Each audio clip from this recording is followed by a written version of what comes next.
So mga tol, sobrang laki po ng respeto ni Undisputed Super Middleweight World Champion Canelo Alvarez kay Legend 8 Division World Champion Manny Pacquiao. Wika po kasi ni Canelo, nagawa na daw lahat ni Manny Pacquiao ang accomplish sa boxing. Great fighter nga daw si Manny Pacquiao at isang legend. So ganyan nga po nire-respeto ni Canelo Alvarez si Manny Pacquiao. Matatandaan na nagbigay po dati ng opinion si Manny Pacquiao sa laban ng Canelo Alvarez versus Terence Crawford. Mas pinili po ni Manny Pacquiao na mananalo si Canelo Alvarez kay Crawford. Aakyat daw kasi ng division itong si Crawford, bagay na mahirap daw gawin. Pero nagbigay naman po ng tip si Manny Pacquiao kay Crawford kung paano talunin si Canelo. Kailangan daw ni Crawford na mapanatili ang bilis, footwork at palakasin ang suntok kapag aakyat ka ng dibisyon. Samantala, dahil sa susunod na linggo na po ang bigating laban ni Canelo Alvarez versus Terence Crawford, kanya-kanya pong bida ang mga fans sa mga manok nila. May kumakalat nga po na photo ni Crawford na nakasalampak ito sa canvas habang nakatingin si Canelo sa kanya. Sinasabi na ganyan daw ang mangyayari kay Crawford.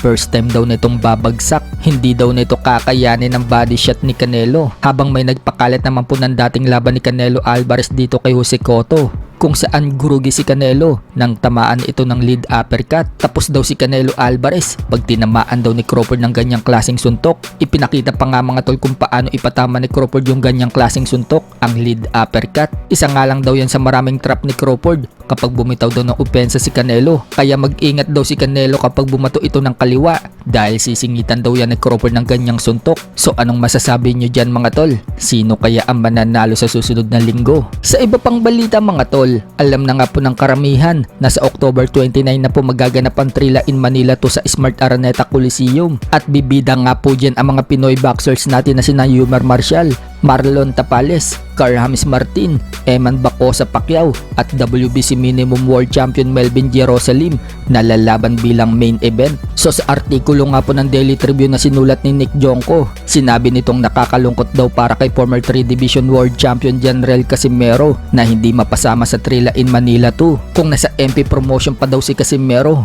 malamang si Casimero daw ang gagawing main event ng Trilla in Manila 2 at hindi daw itong si Melvin Jerusalem. Popular pa din daw si Casimero para sa mga Filipino fight fans. Pagbubunyag pa ni Nick Jonko, nakausap daw niya si Sean Gibbons. Pagbubunyag pa ni Nick Jonko, nakausap daw niya si Sean Gibbons at sinabi daw sa kanya na bukas pa din daw umano ang pintuan para kay Casimero na bumalik sa MP promotion. Dagdag pa ng sports journalist, naglalaway pa din daw ang mga Pinoy fans na makaharap ni Casimero si Naoya Inoue. May chance pa naman daw na makalaban ni Casimero si Inoue kahit na wala na ito sa MP promotion, pero hindi daw ganong kadali. Hindi daw katulad kapag nasa MP promotion si Casimero, tiyak na makukuha daw agad nito ang labang kay Inoue. Kikita din daw dapat si Casimero ng milyon-milyon kung nasa MP promotion pa ito.